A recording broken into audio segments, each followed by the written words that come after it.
Setiap kali menjelang puasa di bulan Ramadan, aku terkenang menimba telaga ketika berpuasa. Ianya berlaku sekitar tahun 60-an. Ketika itu, musim bendang di tempat kelahiranku, iaitu di Sungai Betul Bawah, Tanjung Piandang, Perak. Semua petak bendang di situ akan dikeringkan. Berikutan, kunci air turut dibuka untuk melepaskan atau membuangkan air berkenaan ke lautan yang berdekatan. Kebetulan pula, bermula fenomena musim kemarau dan semua ikan-ikan darat turut mencari telaga untuk berkampung di situ. Ikan-ikan darat tu seperti sepat, keli, haruan dan puyuh.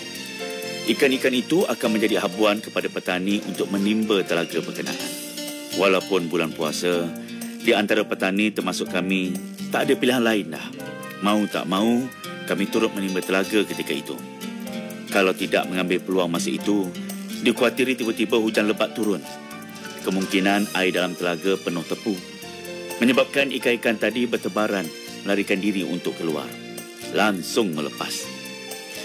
Kebetulan pula menjelang sambutan Aidilfitri, sekurang-kurangnya ayah dapat menampung belanja menyambut Aidilfitri apabila semua ikan berkenaan dapat dijual nanti. Kecuali puyuh lah. Ikan puyuh ni tak laku di pasaran. Aku tu dapatlah upah menimba telaga RM10. Dulu RM10 tu agak besar juga nilai dia.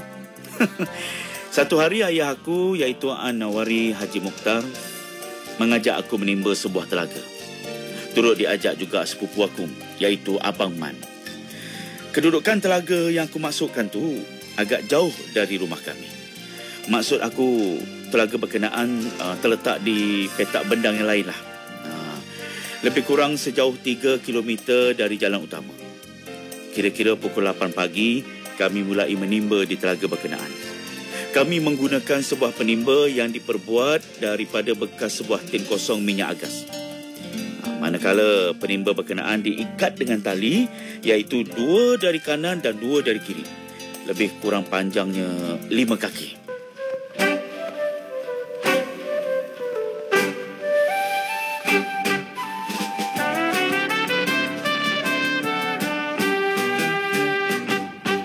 Cik adik, mari cik abai, mari beramai pergi ke ladang, membawa pacul dan arit panjang, bersihkan rumput alang-alang, bekerja sambil menyanyi,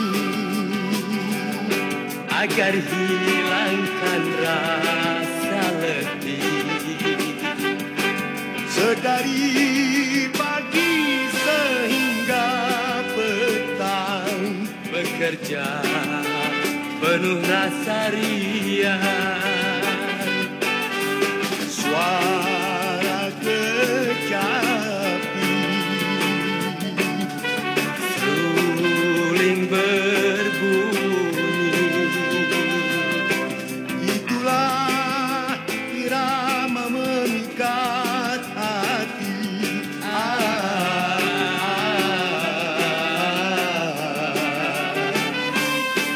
Tiba saat memotong padi, riang gembira kaum tani. itu hasil lelah mingat asli. Hasil kerja setiap hari.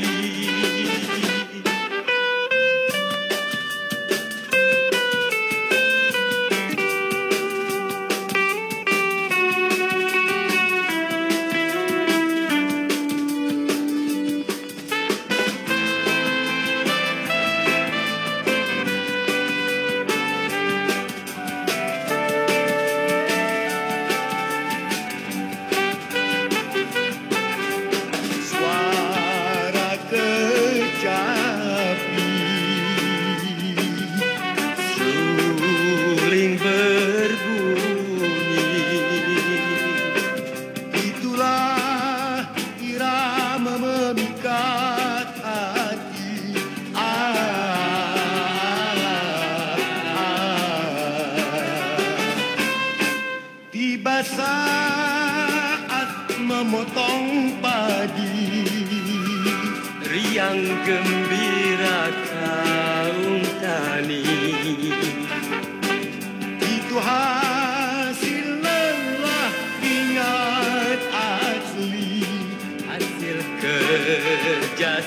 setiap hari.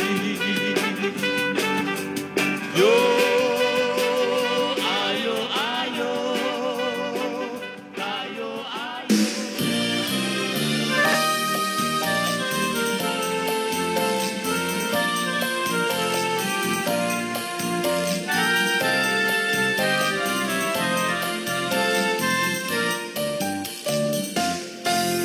Masing-masing akan menghayun serentak ke dalam telaga untuk mengeluarkan air berulang kali dilakukan.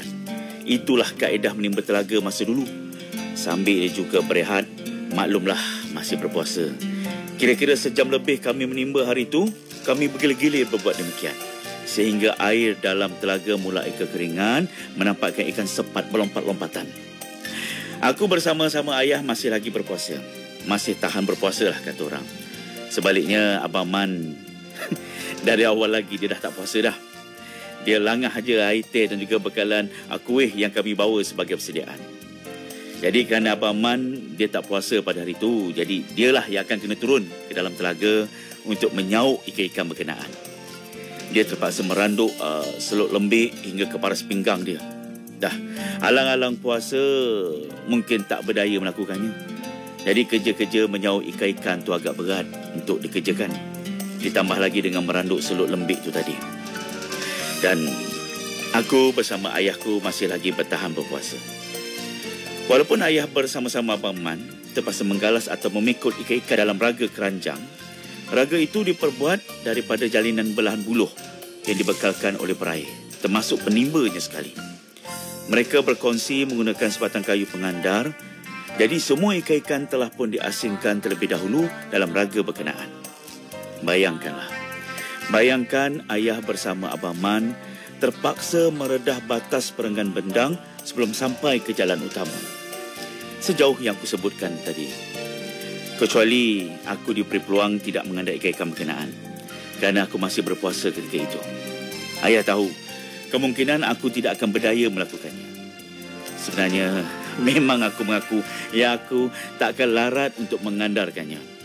Walaupun beratnya kira-kira 50 kilogram yang terpaksa mereka kongsi mengandar bersama-sama. Sebenarnya aku mengaku tak larat nak mengandarkannya. Walaupun beratnya kira-kira 50 gram yang terpaksa mereka berkongsi mengandar bersama-sama. Aku masih mempertahankan puasa aku supaya tidak kecundak. Tetapi selepas itu terasa juga penat dia dan aku terus terlelap. Selepas mandi dan solat zuhur, alhamdulillah, aku berjaya mengatasinya dan selamat hingga waktu berbuka puasa. Oh ya, umur aku ketika itu antara 18 ke 19 tahun. Bertemu kembali dengan Ramadan, ku rasakan bahagia menyelubungi. Ya Allah, daku bersyukur kau pertemukanku semula Ramadan yang mulia. Di Ramadan, ya Allah, rahmatmu ku rasa, ku banyakkan beribadah, tahu pengampunanmu melangit tinggi. Ramadan rahmat dari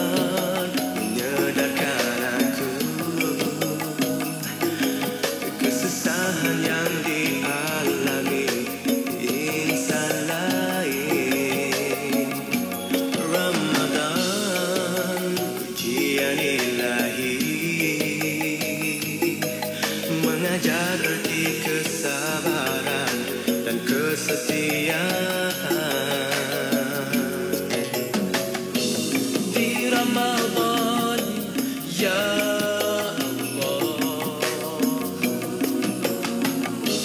Rahmatmu ku rasa, ku banyakkan beribadah, tahu pengampunanmu melangit tinggi. Ramadan rahmat dari Ilahi, banyakkan ibadah dan berdoa,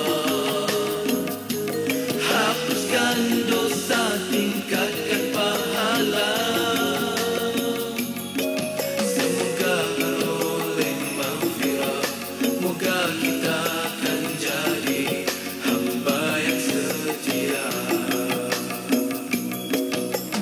Andainya ini Ramadan terakhir bagiku, ku harap ianya akan membelaku di akhirat nanti.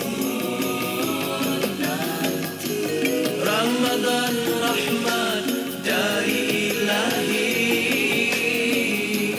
banyakkan ibadah dan berdoa, hapuskan dosa, tingkatkan pahala. Ramadan rahmat dari Ilahi,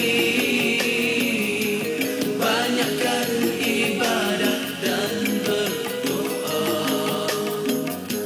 hapuskan dosa, tingkatkan pahala. Semoga beroleh maghfirah, moga kita akan jadi hamba yang setia.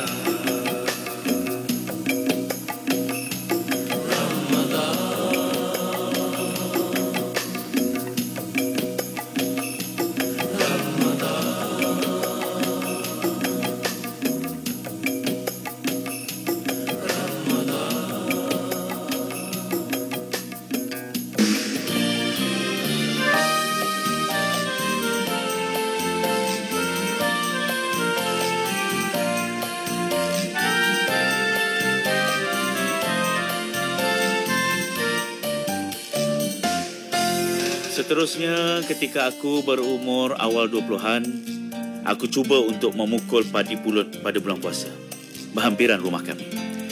Sebenarnya aku puasa hari itu. Pagi itu walaupun terasa penat, namun aku gagahkan juga untuk menghabiskan pukulan padi pulut. Tak banyak, lebih kurang seguni aja. Cukuplah untuk kami sekeluarga, untuk setahun kami makan beras pulut berkenaan. Ketika itu, di Bendang hanya setahun sekali musim berbendang. Selepas itu, beberapa tahun kemudian, adik iparku yang bernama Asyari mengajak aku mukul padi di Parit Cina, Batu Lima, Parit Bunta, Perak. Ketika itu bulan Ramadan, aku tetap bangun sahur. Kerja memukul padi ini dia agak berat. Namun aku masih berpuasa pada awalnya. Bagaimanapun aku diuji, betul-betul aku diuji. Lebih kurang pukul 10 pagi, perutku dah mula rasa lapar dah. Berikutan sepupuku serta adik ipar aku tadi, mereka semua tak puasa dah. Mereka pulen semacam aja. Mereka asyik makan juadah yang dibekalkan oleh pemilik bendang berkenaan. Terliur juga aku. Apa lagi, aku teruslah buka puasa masa tu. Akhirnya aku mengalah. Aku tewas. Pecah jugalah puasa aku yang aku pertahankan tadi. Sebelum ini, seingat-ingat aku, sejak aku mulai dan mengamalkan puasa, belum pernah aku berbuat demikian. Belum pernah lagi aku ponteng puasa kecuali yang berlaku tadi. Sebelum aku bersekolah rendah, aku mulai belajar puasa. Mak ada bagi tahu, kalau tak larat, puasa boleh buka. Sampai tengah hari pun tak apa, kata mak. Iaitu Putih Muhammad. Hari pertama berpuasa cuma separuh hari. Kemudian hari kedua agak lewat sikit dekat-dekat waktu asar aku berbuka. Masuk hari ketiga, aku cuba menyelamatkan puasaku. Alhamdulillah, aku berjaya bertahan sehingga waktu berbuka. Manakala ayah pula siap-siap bagi amaran. Siapa-siapa tak puasa, tak boleh makan sekali. Kena duduk jauh-jauh. Mungkin Itulah cara ayah mengajar kami enam beradik taat berpuasa. Berbekas juga rupanya cara ayah berbuat demikian. Kepada nama-nama yang aku sebutkan tadi, telah pun kembali ke rahmatullah. Terutama bondaku, arwah Putih Muhammad, dan ayahandaku, arwah Anwari Haji Mukhtar, serta arwah Abang Man, Osman Mawar. Aku hadiahkan Al-Fatihah kepada arwah berkenaan. Semoga roh-roh mereka ditempatkan bersama-sama dengan orang-orang yang mukmin. Amin amin. Ya Rabbal Alamin.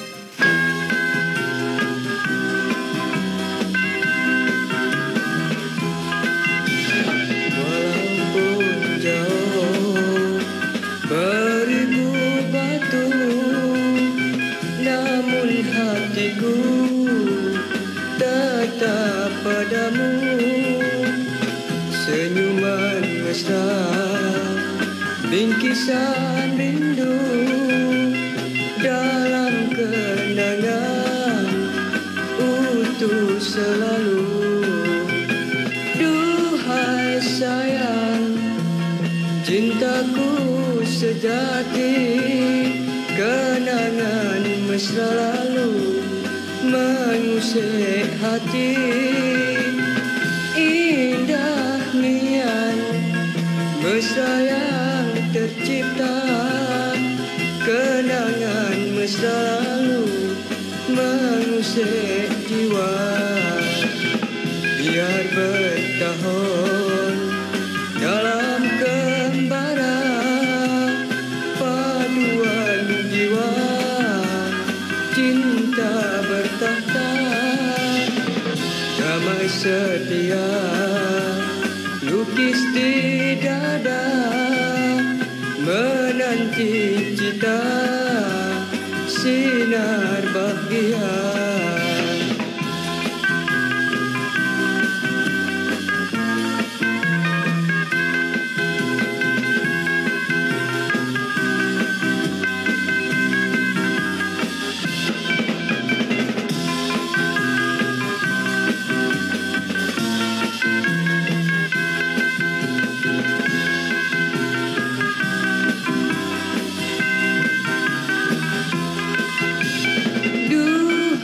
Sayang, cintaku sejati, kenangan mesra lalu mengusik hati.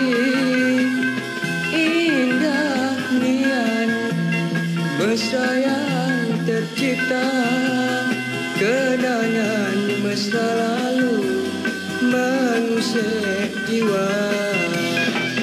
Biar bertahun dalam kembara, paduan jiwa cinta bertahta.